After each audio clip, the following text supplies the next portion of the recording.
ವಿಶ್ವಗುರು ಅಣ್ಣ ಬಸವಣ್ಣನವರಿಗೆ, ವಿಶ್ವಗುರು ಅಣ್ಣ ಬಸವಣ್ಣನವರಿಗೆ, ವೀರಮಾತೆ ಕಿತ್ತೂರು ಚೆನ್ನಮ್ಮನವರಿಗೆ, ವೀರಮಾತೆ ಕಿತ್ತೂರು ಚೆನ್ನಮ್ಮನವರಿಗೆ ಕರ್ನಾಟಕ ಸರ್ಕಾರ, ಜಿಲ್ಲಾ ಆಡಳಿತ ಬೆಳಗಾವಿ ಹಾಗೂ ಕನ್ನಡ ಮತ್ತು ಸಂಸ್ಕೃತಿ ಇಲಾಖೆ ಅಡಿಯಲ್ಲಿ 2025ರ ವೀರಮಾತೆ ಚೆನ್ನಮ್ಮ ಕಿತ್ತೂರು ಉತ್ಸವ, ಈ ಉತ್ಸವದ ಈ ಒಂದು ಸಮಾರೋಪ ಸಮಾರಂಭದ ವೇದಿಕೆ ಮೇಲೆ ಸಾನ್ನಿಧ್ಯವನ್ನು ವಹಿಸಿರುವಂತಹ ಈ ನಾಡಿನ ಹೆಸರಾಂತ ಪೂಜ್ಯರಾದಂತಹ ಎಲ್ಲ ಪೂಜ್ಯರ ಪಾದಾರಂಭದಲ್ಲಿ ನನ್ನ ಭಕ್ತಿಪೂರ್ವಕವಾದ ನಮನಗಳನ್ನು ಸಮರ್ಪಿಸಿ, ಈ ಸಮಾರಂಭದ ಕೇಂದ್ರ ಬಿಂದು, ಈ ಸಮಾರಂಭದ ಉದ್ಘಾಟನೆಯನ್ನು ನೆರವೇರಿಸಿರುವಂತಹ ನಮ್ಮೆಲ್ಲರ ನಿಮ್ಮೆಲ್ಲರ ನೆಚ್ಚಿನ ಮುಖ್ಯಮಂತ್ರಿಗಳು, ಬಡವರಿಗೆ ಭಾಗ್ಯದಾತ ಅನ್ನದಾತ ಎಂದೇ ಖ್ಯಾತಿಯನ್ನು ಪಡೆದಿರುವಂತಹ ಸನ್ಮಾನ್ಯ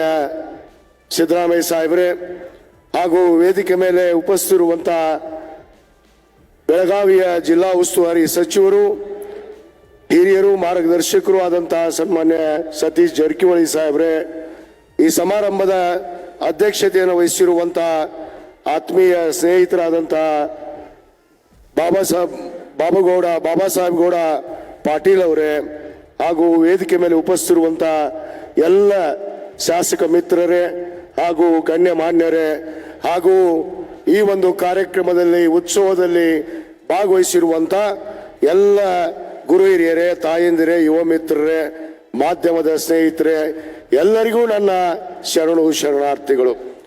ಬಂಧುಗಳೇ, ಈ ಉತ್ಸವ ಬಹಳ ವಿಶಿಷ್ಟವಾಗಿ ವಿಶೇಷವಾಗಿ ನಮ್ಮ ಬಾಬಾ ಸಾಹೇಬ್ ಗೌಡ ಪಾಟೀಲ್ ಅವರ ನೇತೃತ್ವದಲ್ಲಿ 201ನೆಯ ವಿಜಯೋತ್ಸವ, 140ನೇ ಈ ಜಯಂತ್ಯೋತ್ಸವದ ಸಮಾರೋಪ ಸಮಾರಂಭಕ್ಕೆ ನಮ್ಮ ನಾಡಿನ ಇವತ್ತು ನಮ್ಮೆಲ್ಲರ ನೆಚ್ಚಿನ ಮುಖ್ಯಮಂತ್ರಿಗಳಾದಂತಹ ಸನ್ಮಾನ್ಯ ಸಿದ್ದರಾಮಯ್ಯ ಸಾಹೇಬರು, ಬಹುತೇಕ ನಾನು ಹೆಚ್ಚಿಗೆ ಸಮಯವನ್ನು ತೆಗೆದುಕೊಳ್ಳೋಕೆ ಹೋಗೋದಿಲ್ಲ. ಇವತ್ತು ನಮ್ಮ ಮುಖ್ಯಮಂತ್ರಿಗಳಾದಂತಹ ಸನ್ಮಾನ್ಯ ಸಿದ್ದರಾಮಯ್ಯನವರು ಇವತ್ತು ವೀರಮಾತೆ ಚೆನ್ನಮ್ಮನವರ ಜಯಂತ್ಯೋತ್ಸವವನ್ನು ಸುಮಾರು 25 ವರ್ಷಗಳ ಒಂದು ಬೇಡಿಕೆ ಇತ್ತು. ಏನು ವೀರಮಾತೆ ಚೆನ್ನಮ್ಮ ಜಯಂತ್ಯೋತ್ಸವವನ್ನ ಅಧಿಕೃತ ಕರ್ನಾಟಕ ಸರ್ಕಾರ ಇವತ್ತು ಆಚರಣೆ ಮಾಡಬೇಕು ಅಂತೇಳಿ 25 ವರ್ಷದ ಬೇಡಿಕೆಯನ್ನ 2015ರಲ್ಲಿ ವೀರಮಾತೆ ಚೆನ್ನಮ್ಮನವರ ಒಂದು ಜಯಂತ್ಯೋತ್ಸವವನ್ನ ಕರ್ನಾಟಕ ಸರ್ಕಾರ ಅಧಿಕೃತವಾಗಿ ಘೋಷಣೆ ಮಾಡಿದ್ದು ಕೂಡ ಅದು ಸನ್ಮಾನ್ಯ ಸಿದ್ದರಾಮಯ್ಯ ಸಾಹೇಬರು ಅನ್ನೋ ಮಾತನ್ನ ಬಹಳ ಹೆಮ್ಮೆ ಅಂತ ಈ ಸಂದರ್ಭದಲ್ಲಿ ನಾನು ಹೇಳಕ್ಕೆ ಇಚ್ಛೆ ಪಡ್ತೀನಿ ಬಂಧುಗಳು. ಅದು ಅಷ್ಟೇ ಅಲ್ಲ, ಇವತ್ತು ನಾವೆಲ್ಲ ವೀರಶೈವರು, ಲಿಂಗಾಯತರು ಅನ್ನುವಂತ ನಾವೆಲ್ಲ ಧರ್ಮೀಯರು ವಿಶ್ವಗುರು ಅಣ್ಣ ಬಸವಣ್ಣನವರ ಒಂದು ಸಾಂಸ್ಕೃತಿಕ ನಾಯಕನಾಗಿ ಮತ್ತು ಬಸವಣ್ಣನವರ ಭಾವಚಿತ್ರವನ್ನು ಕೂಡ ಪ್ರತಿ ಸರ್ಕಾರಿ ಕಚೇರಿಯಲ್ಲಿ ಇವತ್ತು ಅಧಿಕೃತವಾಗಿ ಆ ಬಸವಣ್ಣನವರ ಭಾವಚಿತ್ರವನ್ನ ಇವತ್ತು ಹಾಕೋದಕ್ಕೆ ಕೊಟ್ಟಿದ್ದು ಕೂಡ ನಮ್ಮ ಮಾನ್ಯ ಮುಖ್ಯಮಂತ್ರಿಗಳಂತ ಸಿದ್ದರಾಮಯ್ಯನವರು. ಅದರ ಜೊತೆಗೆ ಬಹಳ ಪ್ರಮುಖವಾದಂಥದ್ದು, ಬಹುತೇಕ ನಿನ್ನೆ ತಾನೇ ಅನೇಕ ಪೂಜ್ಯರು ಒಂದು ವಿಷಯನ ಈ ವೇದಿಕೆಯಲ್ಲಿ ಪ್ರಸ್ತಾಪ ಮಾಡಿದ್ರು. ನಾನು ಅದನ್ನ ನೋಡ್ತಾ ಇದ್ದೆ.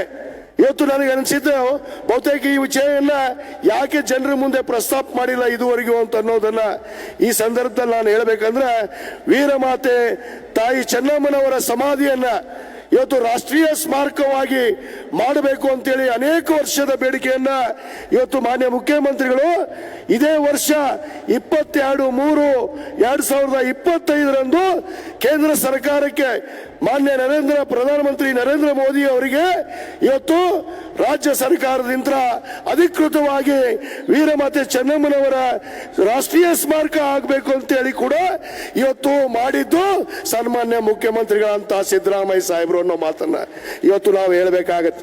ಆದ ಕಾರಣ ನಾನು ಸಮಸ್ತ ಈ ಕಿತ್ತೂರು ಕರ್ನಾಟಕದ ಭಾಗದ ಎಲ್ಲ ಈ ನಾಡಿನ ವೀರಮಾತೆ ಚೆನ್ನಮ್ಮನ ಅಭಿಮಾನಿಗಳಿಗೆ ಇವತ್ತು ಆ ಬಳಗಕ್ಕೆ, ಆ ಸಮಾಜಕ್ಕೆ ಇವತ್ತು ನಾನು ಸಮಾಜದ ವತಿಯಿಂದ ಮಾನ್ಯ ಮುಖ್ಯಮಂತ್ರಿಗಳಿಗೆ ಈ ವೇದಿಕೆಯಲ್ಲಿ ನಾನು ಹೃದಯಪೂರ್ವಕವಾದ ಕೃತಜ್ಞತೆಗಳನ್ನ, ಅಭಿನಂದನೆಯನ್ನ ಕೂಡ ನಾನು ಈ ವೇದಿಕೆ ಮುಖಾಂತರ ಸಲ್ಲಿಸಕ್ ಬಯಸ್ತೀನಿ. ಯಾಕಂದ್ರೆ ಯಾರು ಮಾಡ್ಯಾರ ಅವ್ರು ಮಾಡ್ಯಾರ ಅಂತ ಹೇಳ್ಬೇಕು, ಮಾಡಿದವ್ರನ್ನ ಮಾಡ್ಯಾರ ಅಂತ ಹೇಳ್ಬೇಕಂತ.